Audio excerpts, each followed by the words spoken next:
اگر اکانومی کے بنیاد پر ملک چھوٹا بڑا ہوتا ہے تو پھر یوکرین کیوں لڑ رہا ہے رشیا سے؟ 79 میں ویتنام امریکہ سے کیوں مقابلہ کیا؟ 1980 میں ایک چھوٹا Afghanistan U S S R سے کیوں مقابلہ کیا؟ اور اگر اکانومی کی بنیاد پر ملک چھوٹا اور بڑا ہوتا ہے تو پھر وہ فلسطینی جس کے پاس پتھر کے سوا کچھ نہیں ہے، مسجد اقصی اور بیت المقدس کی آزادی کے لیے لڑ رہا ہے، تو پھر کیا کہیں گے ان کو آپ؟ بتائیے آپ، آج بی جے پی اور بھارت کے وزیر اعظم کے پاس ملک کی فوج پر بھروسہ نہیں ہے، ملک کی عوام پر بھروسہ نہیں ہے، اور آپ کہتے ہیں کہ بھارت چھوٹا ہے اکانومی کی وجہ سے۔ پھر کون سے وشوا گرو کی بات بھارت کے وزیر اعظم کر رہے ہیں؟ وزیر خارجہ کہہ رہے میں نہیں کہہ رہا ہوں، ہم چھوٹی اکانومی ہے، چین بڑی اکانومی ہے۔ ارے چھوٹے بڑا یہ کب سے پیدا ہو گیا؟ یہ بات کہہ کر بی جے پی نے اس بات کو قبول کر لیا کہ نریندر مودی چین کے آگے گھٹنے ٹیک چکے ہیں۔ نریندر مودی چین سے ہماری زمین کو واپس نہیں لینا چاہتی ہیں۔ ارے ایک حکومت کی بنیادی ذمہ داری یہ ہوتی ہے کہ زمین کی بچائے، ملک کی، وطن کی، دیش کی زمین کو بچائے، اور ہمارے وزیر اعظم یہ کہتی ہیں ہم چھوٹی اکانومی ہے، وہ بڑی اکانومی ہے۔ اب پوری دنیا میں کیا پیغام چلا گیا؟ امریکہ کو کیا پیغام گیا؟ برطانیہ کو کیا پیغام گیا؟ آسٹریلیا کو کیا پیغام گیا؟ ملیشیا کو، سنگاپور کو، ساؤتھ کوریا کو، جاپان کو کیا پیغام گیا؟ کہ بھارت چین کو بڑا مانتا ہے اور اپنے آپ کو چھوٹا مانتا ہے۔ میں بی جے پی سے پوچھنا چاہتا ہوں کہاں گئی تمہارا نیشنلزم؟ یہ تمہارا نیشنلزم ہے؟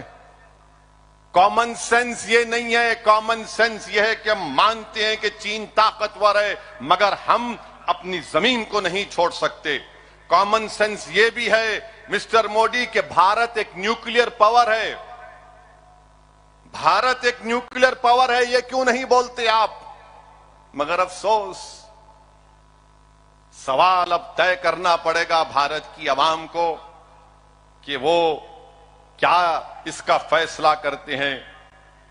اور الحمدللہ مجلس جنید اور نصیر کی موت ہوئی گھاٹمیکا میں جو راجستھان میں ہے، ان کو ہریانہ لے جا کر کڈنیپ کر کے ان کو زندہ جلا دیا گیا تھا۔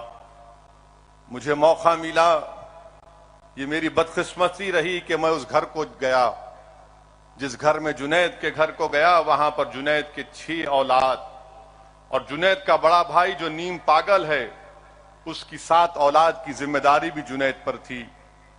ہم خالی وہاں پر کھڑے ہوئے تھے ایک زندہ لاش کی طرح جب اس کے گھر والے ان معصوم بچوں کو بتا رہے تھے کہ یہ جنید کی اولاد ہے، یہ جنید کے بڑے بھائی کی اولاد ہے، اور رو کر کہہ رہے تھے بتاؤ اویسی اب ان بچوں کا کون خیال رکھے گا؟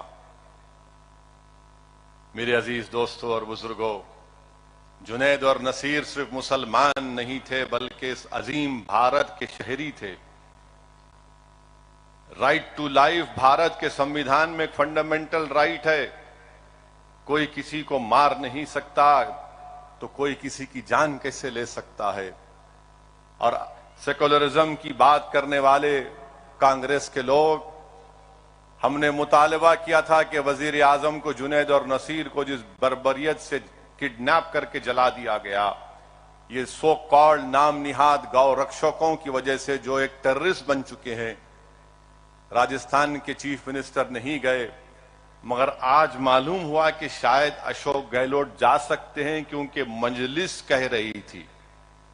تو راجستھان کی عوام نے دیکھ لیا کہ میں نے آج سے 4 مہینے پہلے جے پور میں جا کر کہا تھا کہ وزارت اقلیتی بہبود کا بجٹ کم ہے، تو تھوڑا بڑھا دیا گیا، کچھ 300 کروڑ یا 350 کروڑ کچھ کیے۔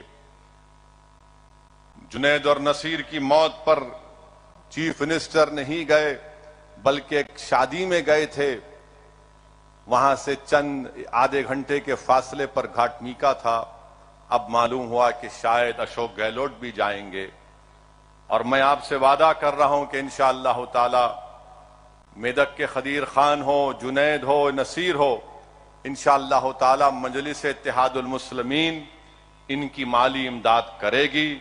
ان کے اکاؤنٹ کے ڈیٹیلز ہمارے پاس آئیں گے تو ہم انشاءاللہ تعالی ان کی بیواؤں کے اکاؤنٹ میں مجلس مالی امداد کرے گی۔ میں آپ سے وعدہ کر رہا ہوں کہ ہم ان خاندانوں کے ساتھ تھے اور ہے اور رہیں گے، اور کوثر محی الدین اور میدک کے صدر بھی خدیر خان کے افراد خاندان اور ان کی بیوہ کے ساتھ ہیں، اور مجھے ابھی کوثر محی الدین ایم ایل اے بتا رہے تھے کہ مجلس کے مقامی لوگوں کی نمائندگی پر خدیر خان کی بیوہ کو 2 BH کے منظور ہوا ہے، اور انشاءاللہ تعالی ٹمرسک اسکول میں اس بیوہ کو بھی نوکری کا انتظام کیا جائے گا۔ یہ بڑا ہی دردناک واقعہ ہے خدیر خان کا، جتنا بھی ہم مذمت کرے کم ہے۔ ہم تو تلنگانہ کی حکومت سے مطالبہ کرتے ہیں کہ پولیس والوں کے اوپر 302 کا سیکشن لگا کر ان پر کیس چلنا چاہیے۔ سسپینشن پنشمنٹ نہیں ہے، 302 کا IPC کا سیکشن ان پر لگایا جائے۔ مگر آپ کو معلوم میرے بھائی، جنید اور نصیر کو جن لوگوں نے رک جائیے جنید اور نصیر کو ان کے افراد خاندان نے جب پولیس والوں کے پاس جا کر کمپلین دی تو وہاں پہ پولیس کے لوگوں نے کہا نکلو یہاں سے، باہر جاؤ۔ کوئی پولیس والے پہ کچھ نہیں ہوتا وہاں راجستھان میں، نہ ہریانہ، بلکہ ہریانہ کی حکومت نے تو ایک اسپیشل سیل بنا دیا ہے، یعنی ایک سو کال گاؤں رکشک جو چاہے کر سکتے، ان کو لائسنس ویپن دے دیا گیا۔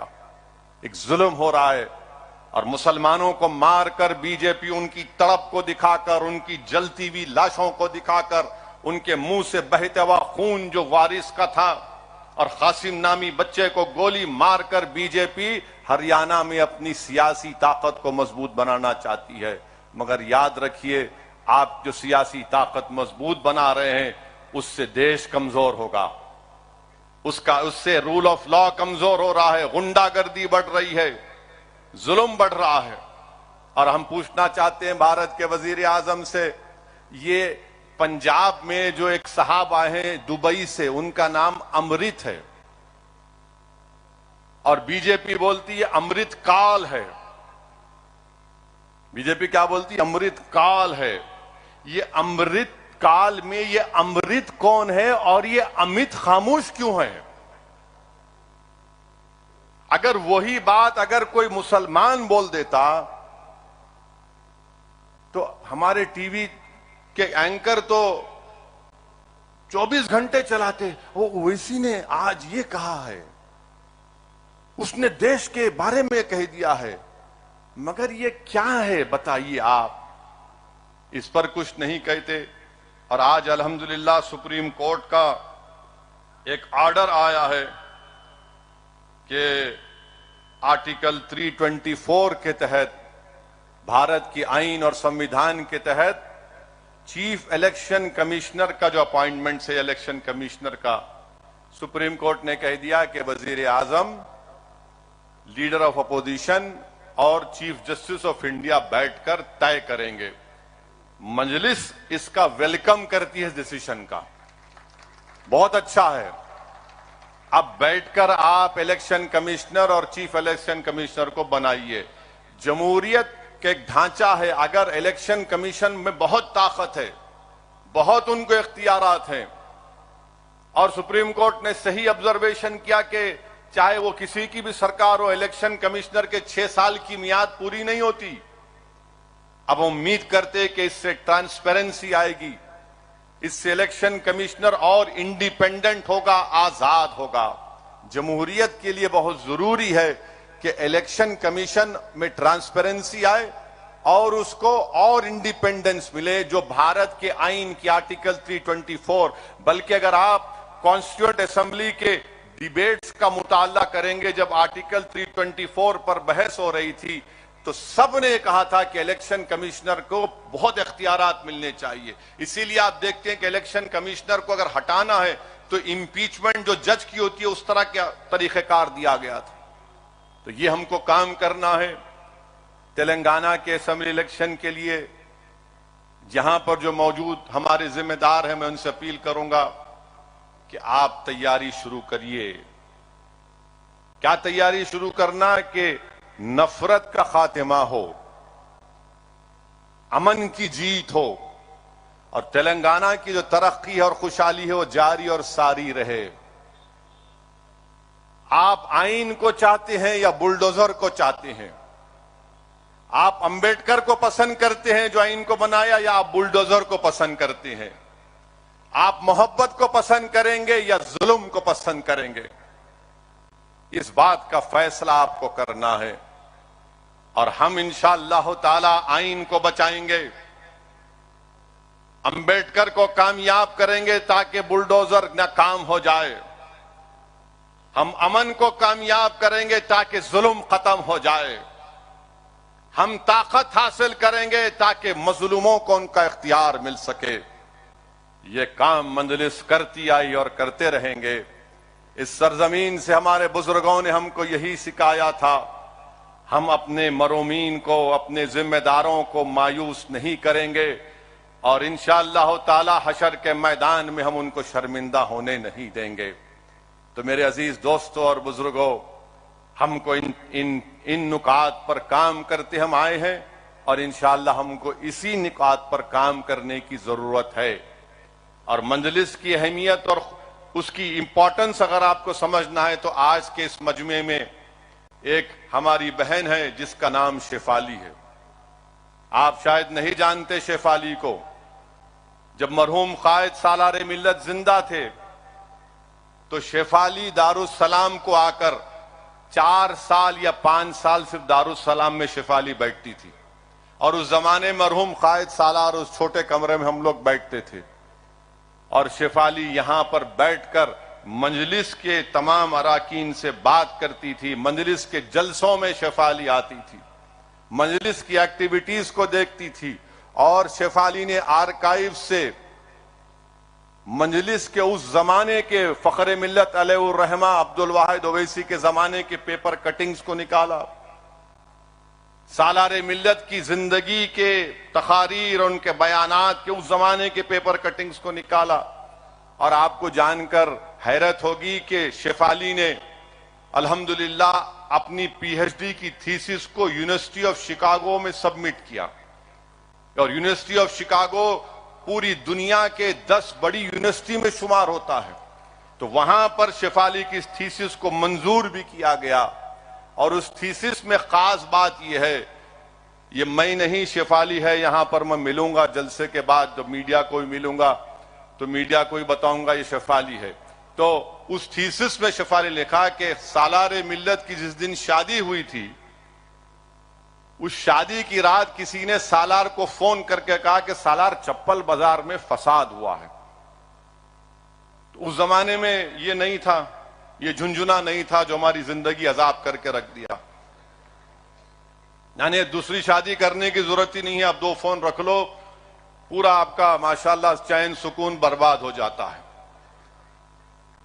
تو کسی نے وہ فون 235 کیا نمبر تھا اکبر؟ نہیں 2 تو بعد میں آیا، 35497 ملایا لگا کے انگلی سے، نہیں معلوم یہ بچوں کو. وہاں سے فون اٹھایا گیا گھر میں، سالار اٹھائے فون، گرجدار آواز، ہلو. آنے سننے والا تھر تھر کام جاتا تھا. بولے سالار ایسا ہوا. سالار نارٹن پہ بیٹھ کے نکل گئے. یہ نہیں دیکھا سالار نے کہ آج میری شادی کی رات ہے. میرے عزیز دوستو، انہی ہمارے بزرگوں کی قربانیوں کی وجہ سے ہم یہاں پر کھڑے ہیں. اگر آج اسد الدین اویسی کھڑا ہے، ممتاز خان بیٹھے ہیں، ایم ایل اے بن کر سب بیٹھے ہیں، تو ہم کوئی پبلک گارڈن سے چل کے یہاں نہیں آئے. پبلک گارڈن سے چل کے یہاں نہیں آئے. ہم باغیامہ سے ان ہریالیوں پہ چل کے یہاں تک نہیں پہنچے. عبد الواحد اویسی کو 11 مہینے جیل کی صحبتیں برداشت کرنا پڑا، محمد غوث کو اپنی شہادت پیش کرنا پڑا۔ لوگ نہیں جانتے محمد غوث کو، اللہ اس کی خبر کو نور سے بھر دے، جس شخص نے مجلس کے لیے ایک سانس لی تھی، مجلس کے لیے، اس محمد غوث نے اپنی جان کی قربانی کو پیش کیا۔ آپ نہیں جانتے کہ فسادات میں کیا کیا مصائب اور مشکلات کا سامنا کرنا پڑا، مجلس کے قائدین کو شہر بدر ہونا پڑا، مجلس کے قائدین کو بولتے حیدرآباد سے نکلو، ان حیدرآباد میں نہیں رہنا، دور دور جا کر مجلس کے بڑے بڑے لوگ رہتے تھے۔ بہرحال میرے عزیز دوستو، ہمت سے کام کرنے کی ضرورت ہے۔ ہم اپنے بزرگوں کی محنت کو رائیگاں جانے نہیں دیں گے انشاءاللہ تعالی۔ مجلس نے وہ پیغام دیا ہے کہ بھارت کی جمہوریت میں آپ رہ کر اپنی سیاسی طاقت کو بنا سکتے ہیں۔ مجلس نے یقین پیدا کیا ہے کہ بھارت کی جمہوریت میں مظلوموں کی قیادت بن سکتی ہے۔ مجلس نے یہ پیغام دیا ہے، اس بات کو پروف کیا ہے کہ اگر بھارت کی جمہوریت میں کمزور طبقات کی سیاسی نمائندگی ہوگی، ایم ایل ایز ہوں گے، کارپوریٹر ہوں گے، ایم پی ہوں گے، گرام پنچایت میں نمائندے ہوں گے، تو ان کے مسائل حل ہوں گے۔ جہاں پر آپ کی آواز نہیں ہے وہاں پر کوئی آپ کو نہیں پوچھتا، وہاں پر کوئی نہیں پوچھتا، اس لیے کہ بھارت کے کسی کونے میں اگر کسی دلت مسلمان پر ظلم ہوتا ہے تو سب سے پہلے دارالسلام کو اطلاع دی جاتی ہے کہ اسد الدین اویسی کو یا مجلس کے قائدین کو بولو کہ کم سے کم اس پر تبصرہ کر دو، کم سے کم اس پر تبصرہ کرو، ریاکشن دو۔ میرے عزیز دوستو اور بزرگوں، ہم کو مجلس کو اور مضبوط کرنا ہے، اور انشاءاللہ تعالی ہم مجلس کو اور مضبوط کریں گے۔ ریاست جھارکھنڈ ہو یا بہار ہو یا کہیں پر بھی ہو جہاں پر مجلس آج کام کر رہی ہے، ہم مجلس کو کامیاب کریں گے۔ ہماری زندگی کا مقصد مجلس کو سیاسی طاقت بخشنا ہے۔ میں اپنے رفقاؤں سے اپیل کر رہا ہوں کہ تم اور ہم جب خبروں میں جا کر آرام سے سو جائیں گے تو یہ تشنگی لے کر ہم اپنی خبروں میں جا کر نہیں سوئیں گے کہ کاش میں کچھ وہاں پر جا کر کچھ کر دیتا، اپنی جماعت کا پرچم لگا دیتا، اپنی جماعت کے لیے لوگوں کو ترغیب دیتا کہ ووٹ دو مجلس کو۔ یہ تشنگی ہم لے کر اپنی خبروں میں جا کر نہیں سوئیں گے۔ اللہ سبحانہ و تعالی جب تک ہم کو اور آپ کو زندہ رکھے گا، اللہ ہم کو ہمارے جذبے کو زندہ رکھے، اللہ ہماری اس فکر کو زندہ رکھے، اللہ ہمارے بزرگوں کی ایثار کو زندہ رکھے، اور ہم کو اللہ توفیق دے کہ ہم اپنے بزرگوں کے ایثار کے راستے پر چلیں۔ ہم اپنی زندگیوں میں قربانیاں ہمارے بزرگوں نے دی، ہم بھی دیں گے۔ اور مجلس کے مخالفین کو میں کہوں گا کہ تم جتنا بولنا چاہے بولو، تمہارا جتنا لکھنا چاہے لکھو، تم جتنا الزامات لگانا چاہے لگاؤ، اب کچھ فرق نہیں پڑتا، کیونکہ 65 سال سے تمہارے جھوٹی باتوں کا اثر نہیں پہنچا تو اب کیا پہنچے گا پیارے؟ پکارو جتنا پکارنا ہے۔ ہم کو معلوم کہ ابو جہل ناکام ہونے آیا ہے، ابو جہل ناکام ہی ہوگا۔ یزید کے پاس طاقت تھی مگر پلید تھا، بدنام ہوا، اور صبح قیامت تک یزید پلید کہا جائے گا۔ فرعون کے پاس طاقت تھی، نمرود کے پاس طاقت تھی، مگر اللہ نے موسیٰ کو کامیاب کیا، اللہ نے حضرت ابراہیم علیہ السلام کو کامیاب کیا۔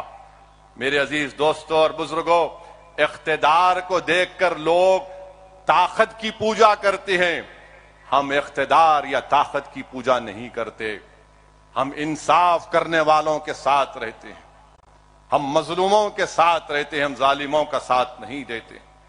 تو یہ پیغام کو سمجھیے، اور اسی سے ہم کو مستقبل کا لاہ عمل طے کرنا ہے۔ اللہ اس سرزمین کو دارالسلام کو صبح قیامت تک آباد اور شاداب رکھے، یہ اداروں کو اللہ صبح قیامت تک آباد اور شاداب رکھے۔ جو اعزاز اللہ نے ہم کو اس جماعت کی خدمت کرنے کا موقع اللہ نے ہم کو عنایت فرمایا، اللہ ہم کو ان نعمتوں سے، انعامات سے ہماری نسلوں کو اللہ نوازے کہ ہم اس جماعت کے اس بوجھ کو، اس کی ذمہ داری کو اٹھاتے رہیں اور پورے اخلاص کے ساتھ اس کا کام کرتے رہیں۔ میں پھر سے سلام کرتا ہوں ہمارے تمام مرحوم قائدین کو، ہمارے بزرگوں کو، اور ہمارے ان ضعیف مجلس کے اراکین کو جو آج اپنے گھر میں بیٹھ کر شاید ان کا پوتا یا ان کا نواسا ان کو دکھا رہا ہوگا کہ دیکھو آج جس دفتر کے لیے تم نے کیا کیا نہیں کیا تھا، آج وہاں پر مجلس اتحاد المسلمین کا جشن منایا جا رہا ہے۔ میں ان بزرگوں کو بھی سلام کرتا ہوں، میں اپنے ان بزرگوں کو یاد بھی کرتا ہوں جن کے پیروں کے پاس بیٹھ کر میں نے سیاست سیکھی۔ میں ان تمام اراکین کو شکریہ ادا کرتا ہوں جنہوں نے مجھے، اگر میں غلطی کرتا ہوں تو مجھے اپنے طریقے سے سمجھاتی ہیں کہ یہ راستہ ہے، یہ صحیح طریقہ ہے۔ یقیناً آپ کے مشوروں کی، آپ کی سرپرستی کی ضرورت ہے۔ یہ آسان کام نہیں ہے میرے عزیز دوستوں اور بزرگوں، ہم ایک مشکل کام کر رہے ہیں، مگر وہ زندگی کیا زندگی جس میں مشکلات نہ ہوں، وہ زندگی کیا زندگی جس میں چیلنجز نہ ہوں، وہ زندگی کیا زندگی ہے جس میں ظالم سے مقابلہ نہ ہو، وہ زندگی کیا زندگی نہیں جس میں ظالم سے مقابلہ کرتے ہوئے حق کی سربلندی کے لیے جان چلی جائے، وہی زندگی کامیاب ہوتی ہے۔ ارے بزدلوں کی طرح، گیدڑوں کی طرح ظالموں کے آگے گھٹنے ٹیک دینا یہ زندگی نہیں ہے، یہ غلامی ہے۔ غلامی کرنا ہے تو زمین و آسمان کے خالق کی بنائی ہوئی زمین، اس خالق کی غلامی کرنا ہے۔ ہم کو اپنے حق کے لیے لڑنا ہے اور ہم انشاءاللہ تعالیٰ اپنے حق کے لیے لڑیں گے۔ آپ تمام کا بہت شکریہ، آپ آئے، مگر میری اس بات کو سنیے، سمجھیے۔ اب تلنگانہ کے جو ذمہ داران ہیں، تلنگانہ کے الیکشن کے لیے تیاری کریے۔